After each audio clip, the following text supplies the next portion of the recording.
اعوذ باللہ من الشیطان اللعین الرجیم بسم اللہ الرحمن الرحیم۔ السلام علیکم یا علی مدد۔ مومنین و مومنات کی خدمت میں آج ایک بے انتہا مجرب ترین وظیفہ عمل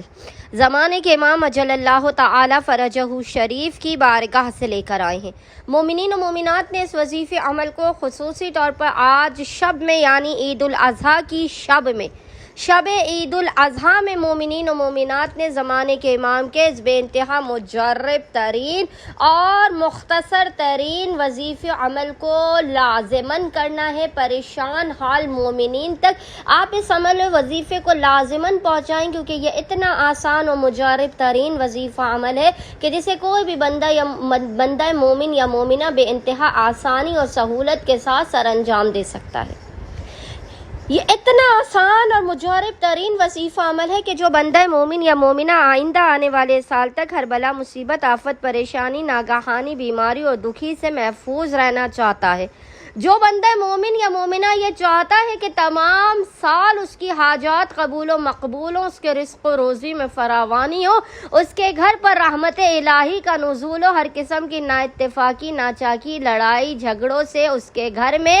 ہر طرح سے اس کے گھر میں امان اور سکون ہو، تو وہ اس وظیفے عمل کو، اس مجرب ترین عمل قائم آل محمد کو آج شب عید الاضحیٰ لازماً کیجیے۔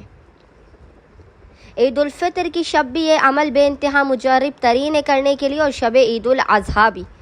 بس مومنین و مومنات یہ مجرب ترین وظیفہ عمل کریں گے، آپ دیکھیں گے۔ بس یہ عمل کیا ہے کہ زمانے کے امام کو آپ نے اپنے گھر پر مدعو کرنا ہے، ان کی دعوت کرنی ہے، ان کا دسترخوان سجانا ہے، اور چند مختصر ترین اعمال آپ نے کرنے ہیں۔ آپ سوچیں کہ جب زمانے کے امام آپ کے گھر پر مہمان بن کر آئیں گے تو آپ کا گھر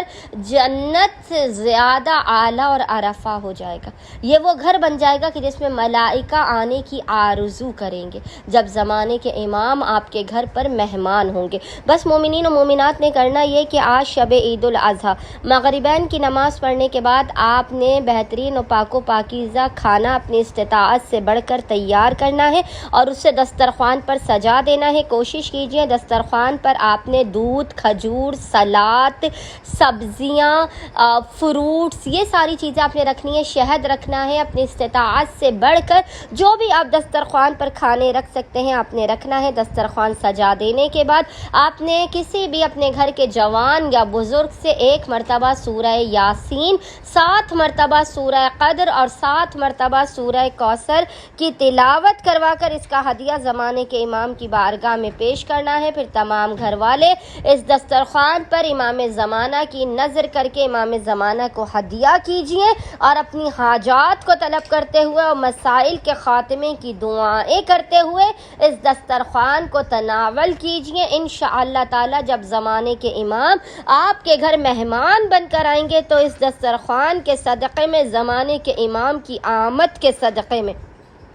خداوند متعال آپ کے گھر پر اپنے لطف و کرم، برکات اور عنایات کی لازماً بارش کر دے گا، اور آپ کو اپنے خزانوں سے بے پناہ بے تحاشا نواز دے گا۔ خصوصی طور پر آپ کے رزق و روزی کے معاملات کو بے انتہا بہتر کر دے گا، اور بے انتہا آپ کے رزق میں وسعت اور برکات عطا کر دے گا۔ اللہم صلی علی محمد و آل محمد وعجل فرجہم اجمعین۔